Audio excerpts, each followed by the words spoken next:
We thought we didn't get the ending that the season deserved, but I disagree right now because we got the perfect end to a perfect season because we got one full of arguments, full of spite. We've had over a week now of culture clashes, tactical debates, and we're even talking about rule changes again after everything this season gave us. But the only thing better than a good final is a good, long, angry post-mortem. So we're going to keep it going. And to do that, before we bring Pat Spillane back on for another victory lap, I'm delighted that we have my old Derry Post colleague joining us now at the Irish News. Cahair O'Kane, how are you?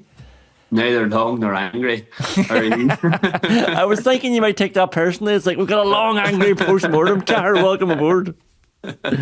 How's things? Oh, good. I read an interesting article quoted from the Irish News. If Donegal don't change their system and they meet Kerry again in 12 months' time, what actually changes about the game? And I think that's probably the best place to start in this post-mortem era. We can get into it a bit more generally across the board, but Donegal, if we focus on them for now, what would Jim McGuinness do differently if he was to play that game again tomorrow? Yeah, I came away from watching it initially thinking that he would do a load differently. Yeah. And the more that I've watched it back since, like, the more that I don't see him actually changing an awful pile for next year, the more I look at it, because... And then that leads to the questions of, then does the game actually change? But I think he'll look at it and say, well, outside of the first 12 minutes, you know, we did okay.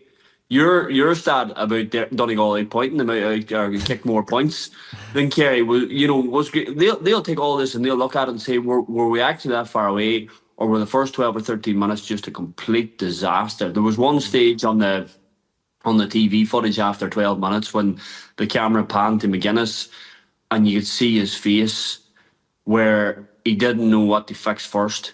He actually opened his mouth to give an instruction and closed it again because there was just so much going wrong. Yeah. And it's that thing, they'll look at it and say, look, zonal is still the way to go, because Tyrone went man-to-man and Kerry could have scored 6 goals. If Donegal had gone man-to-man, man-to-man is not saying Donegal would have won the game, but will zonal win it either? Because what all Kerry did effectively was bring their best forwards and their best shooters outside of the zonal defence.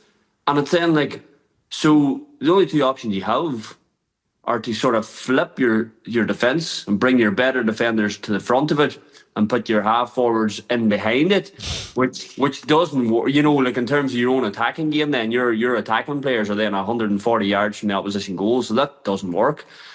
And it's like, so what actually changes? What would be different if Donegal played them next year? Like, if they play a zonal defence, Paddy Clifford is still going to get playing where he played.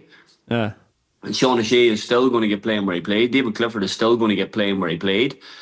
And nothing will have changed. Yeah, so that's probably the first. I've got 3 things here, suggestions for Jim McGuinness. He can take them or leave them. He doesn't need to take them all on board. So he talked afterwards about turnovers and that sort of second by second things that the players are in control of. But there is a bigger picture, and the first point is, would he push out on at least Paddy Clifford from the off next or tomorrow if they were playing tomorrow? Once you push out, the zonal defence is broken. Like, that's it.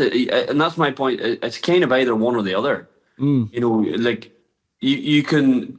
What Kerry did was Kerry kind of dropped off pretty quickly, and then they met them at a certain point, and from there on they went man to man. They picked up whoever they met, they picked up for the rest of that attack. They stayed with their run, whereas Donegal, they'll drop into the space, and if somebody moves out of their zone, they stay in their zone. So it's Kerry are man to man effectively, but they just they're not pressing high up the pitch. They're not going chasing the ball 90 yards from goal, and it's.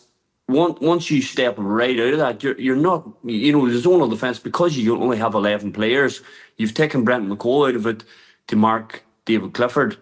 So, like, once you start taking more and more men out of it, the concept of a zonal defence doesn't work anymore.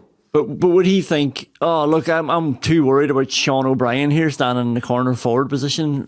Maybe I can sacrifice him and I can push up on Potty at least and keep everybody else in place for Gavin White and Joe O'Connor and whoever's coming running at you. But then what you're saying is then no longer a zonal defence. Like that's a man-to-man. If you're going to press right out on Potty Clifford and he's on the halfway line, then you're defending man-to-man. And that's where I don't believe that they will think that that's the way to go, because they'll look at that's what Tyrone did, and they'll look at the goal chances that Kerry created against Tyrone. You know, that in a lot of ways Tyrone did really well. Like Niall Devlin did a great job, and Sean O'Shea and Paddy Clifford were both pretty quiet in that semi-final, but David Clifford obviously ran riot, and they could have had the goals. So if Tyrone had McCall, do you think they could have turned Kerry over playing that way? I don't know, like, it's just that thing of David Clifford on his own is so, because what Donegal would have wanted was for David Clifford to play inside and for McCall to play on the goal side of him and stop him going down the line, for somebody else to get this left foot and force him back out round, and then you're cutting off the goal threat. Like, David Clifford is a unique specimen where he can go inside and out. If any defender is left 1v1 against him, they are going to struggle. Like, they're just going to struggle in the space that he got against Tyrone that day. So, and it's that thing of, you know, you talked about a clash of styles and stuff. Like Kerry kicked virtually no ball in the All-Ireland final. Like they did, you know, it wasn't the clash of styles that it was sort of painted to be. Kerry were just absolutely brilliant at what they did. Yeah. Okay, so I should have clarified from the start. You are speaking for McGuinness, so McGuinness has now ruled out that we're going to go zonal for this next Kerry match. Would he look at the role Michael Murphy played, especially on kickouts? Because it was very clear from the off that Shane Ryan was... Remember, we thought that the new rules that Michael Murphy designed had saved him, so we always looked at the Derry Ulster final and thought, Brendan Rodgers retired him that day, basically, and he's not going to want to do that anymore. I think Kerry sort of brought that back just for kickouts anyway. It was like, right, who's on Murphy? Get free and I'll pick you out. Yeah, there was a bit of that. And I've thought about that as well. Like, that is probably something that he might change, all right. I think that having Murphy out towards midfield on the kickouts and having somebody else tracking those runs inside, you know, it didn't seem to make an awful pile of sense on the face of it to have Ciarán Meenagh competing with Joe O'Connor on the kickouts. Yeah. And then to have Michael Murphy standing on the edge of the arc, getting pulled from left to right by Jason Foley's pace. Like, I mean, and it's not just Murphy. Like, Kerry have done that to teams all down the last 4 or 5 years. That Shane Ryan kick out is fantastic.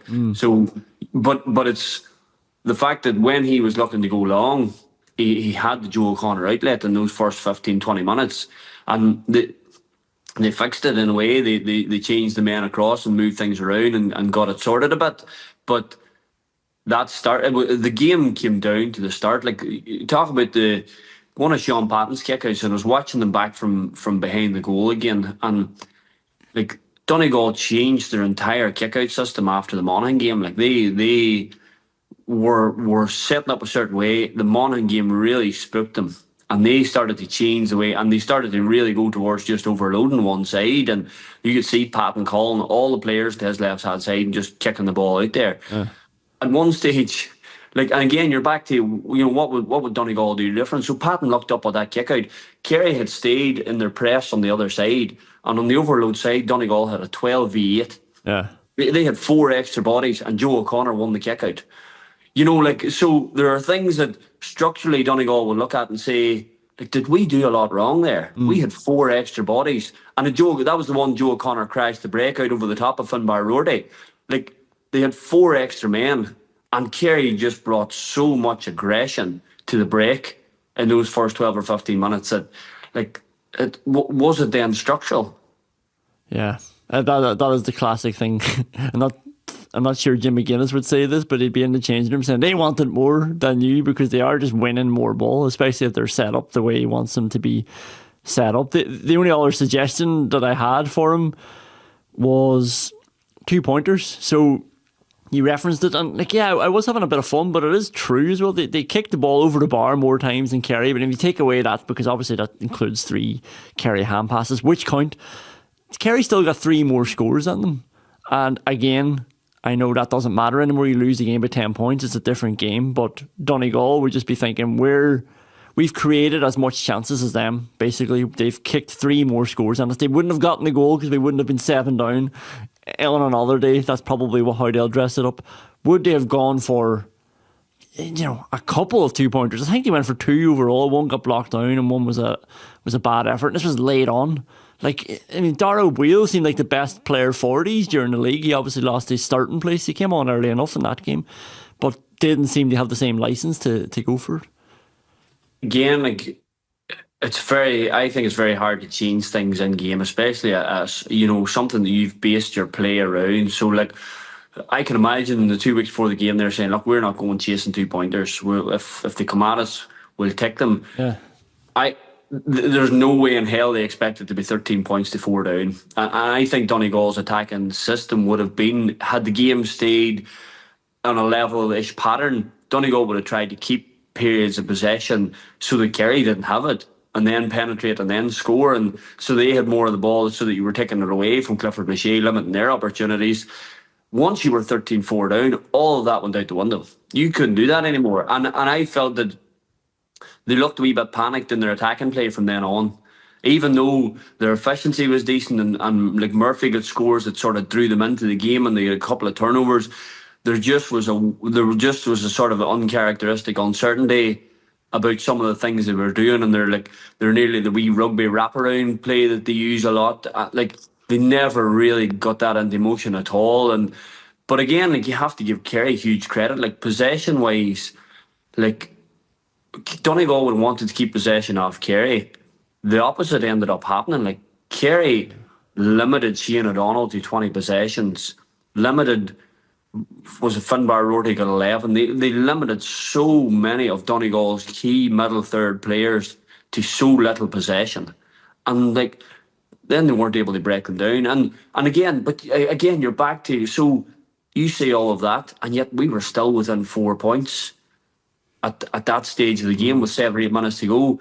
And all of those things had gone against us. As a Donegal, if you're looking at a Donegal point of view, you're saying everything that could have went against us went against us, and we were still within 4 points. So McBurdy misses that one from the edge of the D to bring it back to 3 then at that stage. Absolutely. They'll go away with regrets about chances maybe, but I don't think they could be looking at that and saying if we'd have kicked that, we'd have won the game. But at the same time, that was all that the gap was. And given how the game had been played almost entirely on Kerry's terms, Donegal will, once it settles down, they'll look at it and probably take a fair bit from it.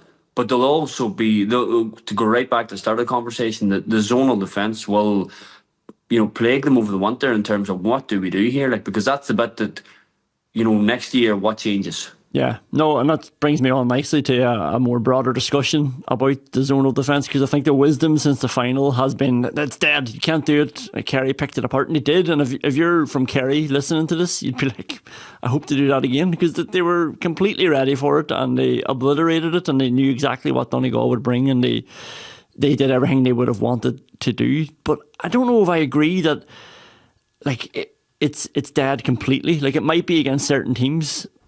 Jack O'Connor said himself, it almost, would have preferred if Donegal pushed up, because then they're able to kick it.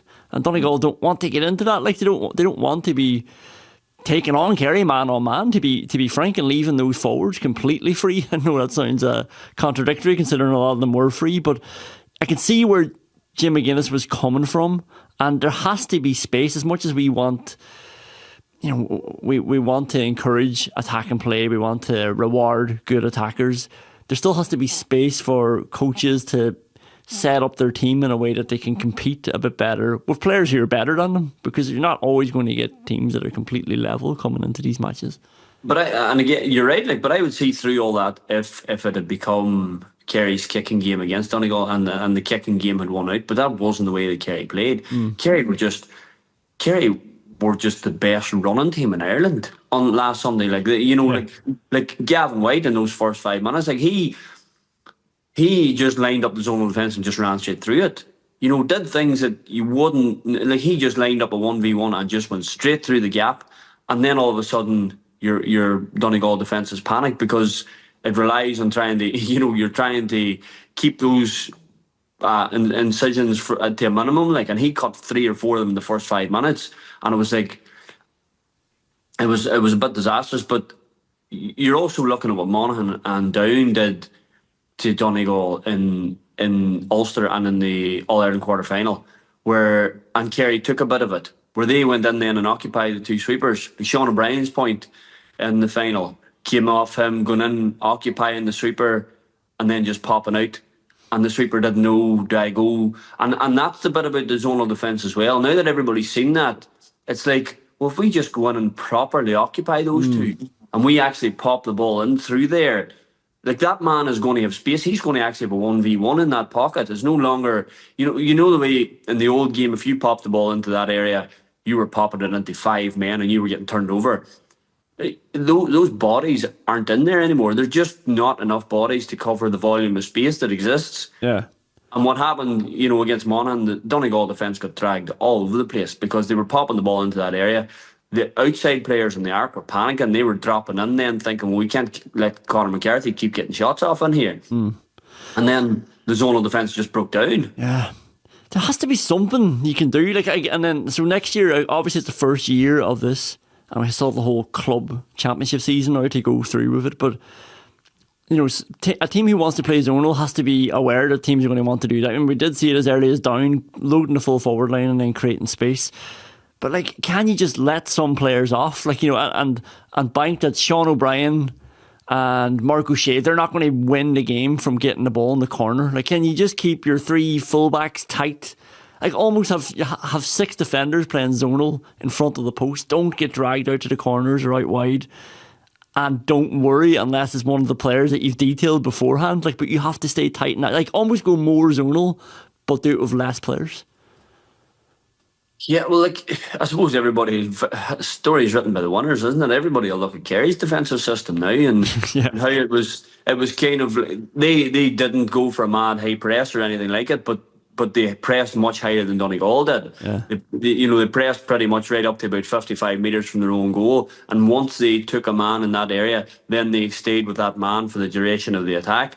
And it feels like, it's kind of a halfway house a wee bit, and is that then the way to go? As opposed to, what Donegal do, you stay in your zone and you meet whoever comes to you. Once you pick, and what Donegal didn't do was press out at all, really, until they were desperate. They like to keep that, the 45 is pretty much their area for pressing, and where Kerry pressed a fair wee bit higher. So you're looking at things and what could they change?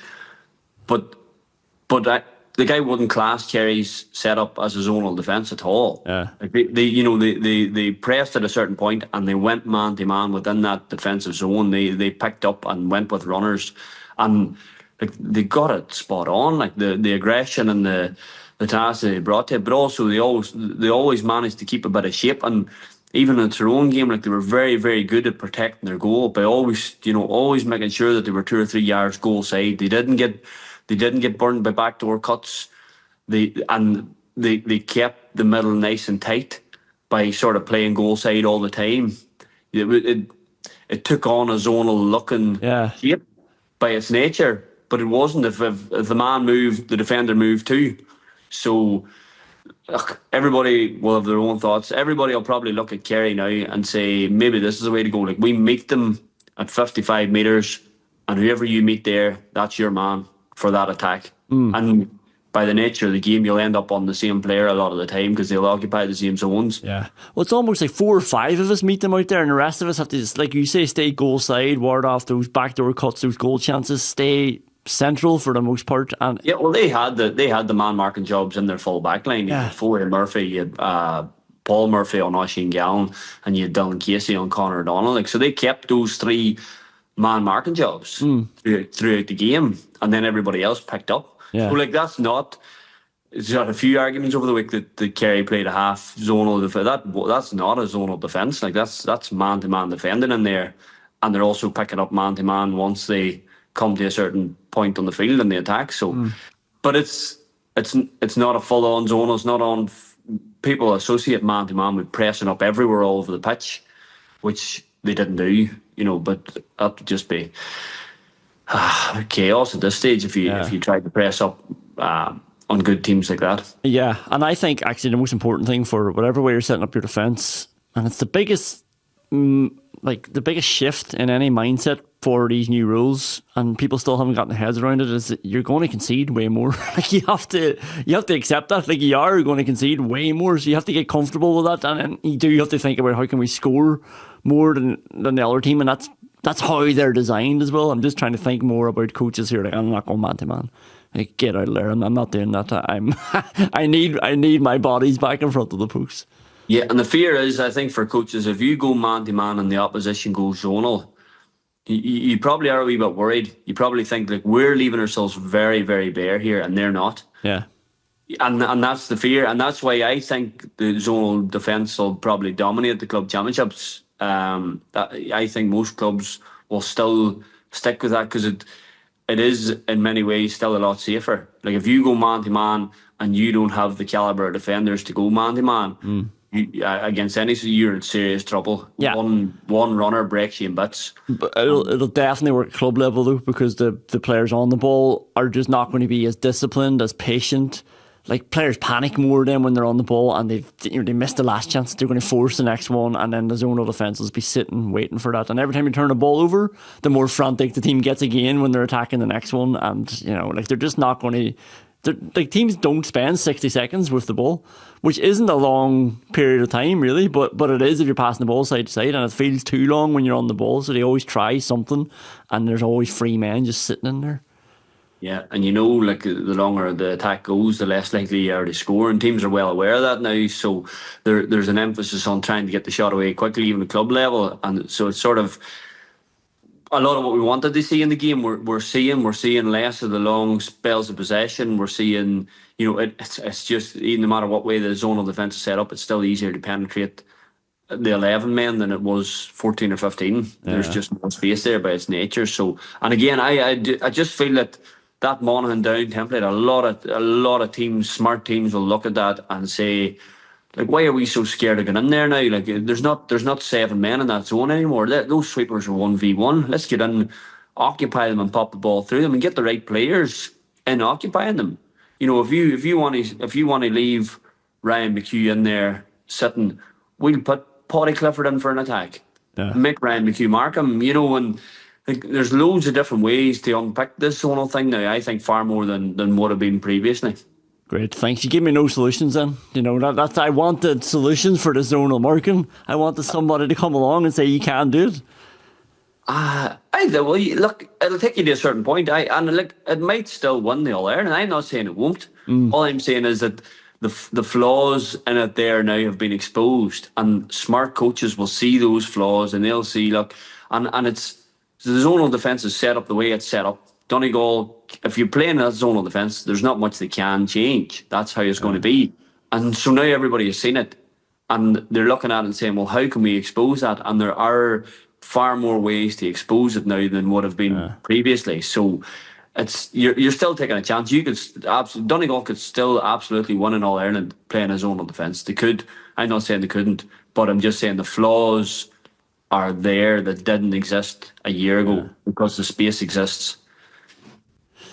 Do we have time for a quick Derry chat? I've been trying to talk about the Derry manager for a year now. Thankfully, they didn't let me talk about it when Paddy Talley took over, because that would have aged badly now. I would have been talking up his reputation, how good Derry are going to be. Always time for a bit of Derry talk. You said good coaching. You said the down template. Ciarán Meenagh is in charge of Derry now, and to be honest, after the Kerry game in 2023, where Derry were brilliant, I've never been as proud and as disappointed in equal measures. His interview afterwards, just talking, dissecting the game so brilliantly, everything that happened, everything that went wrong, he nailed it. And just the mindset, I think, of, he used the words cut them to shreds, and I thought, this is a Derry team going down to play Kerry in the semi-final, and he was talking about, the guy who was in charge was talking about, we knew we had the players to get at them, and we wanted to win the game, and quote unquote, we cut them to shreds at times. After that interview, it was like, give that man the bloody job. And I think he wasn't that keen on taking the main job at the time. He went to Down, did a good job there, but now he's back. And ever since that interview, I've just been going back and fondly looking at it, and now he's in charge, and I'm so excited about it. Am I right to be excited? Yeah. Look, definitely. I think it's a brilliant appointment. It's and also getting it done nice and quickly. We've seen the last couple of years have been a bit of a mess there trying to get somebody in and long drawn out processes and different things. And they've put Ciarán Meenagh in. The players, like, they all know him so well. They know what he brings to the setup. Like you said, he did a good job in Down. He did an outstanding job in Down. Like, Down would have been one of the teams when you said the rules were changing. People were probably looking at it and thinking that's Down buggered. That's, like they played Armagh at Ulster semi-final last year and ran them to a point, and like, it was the most horrible game of football. Down just sucked the soul out of the game because the rules were there and it suited them to do it. The rules changed, and in fairness, like, Down changed with them. Like they just said, look, we just have to learn to score 320 in a game here, and just got like those games against Galway. All the games, you could actually almost pick every single Down championship game this year. Monaghan, Louth, Galway, Fermanagh, like brilliant games, every one of them, because they just said we're just going to get better being attackers. Like, and like it would be an area where they'd be seen as being quite limited individually, and like, I'm not taking away, like, Conor Laverty obviously is the manager and is very, very hands on and leads the thing, like, and it's mostly down to him. But Ciarán Meenagh would have had an enormous hand in how they played, and an enormous. He just had an enormous influence around the group in Derry when he was there the first time, and the players loved him as a coach, and it just feels like it's exactly what Derry needed. It's a complete clean break. As far as I'm aware now, there'll be no Rory Gallagher involvement whatsoever with a squad this year. Like, and I think the squad needed just a complete break from that, and just to get focused, because everybody is sitting there. And I've been saying that I honestly believe we're in an early 90s spell of football here, where there are all Irelands to be had. Yeah. Like, like, you always have spells where Kerry dominate, spells where Dublin dominate, and then you have spells like the early 90s where they don't, and Ulster teams come through the door. We've had Armagh come through, had Tyrone come through, Donegal have knocked on the door pretty hard. Derry in 23 were pretty close to it as well. Like, there are 7 or 8 teams that can win in All-Ireland, and Derry hasn't changed that much individually since 2023 to say that you could knock them out of that group, to say that there's no chance that Derry could come back now. Like, very little has changed personnel-wise. If anything, the weakness has been that not enough has changed because they haven't built enough depth. But in terms of their first 15, like, Derry have the capabilities to absolutely make a real run at it next year. Like, and yeah, I think Ciarán Meenagh gives them a wee bit of solidity, and he settles the thing down, and they start to get back on the track they were on. That was an itch I've been gagging to scratch, Cahair. Thanks very much for that, and thanks for joining us. That was great insight, and we'll have to get you on again to talk some more about Derry especially. Great stuff. Can I go enjoy my holiday now?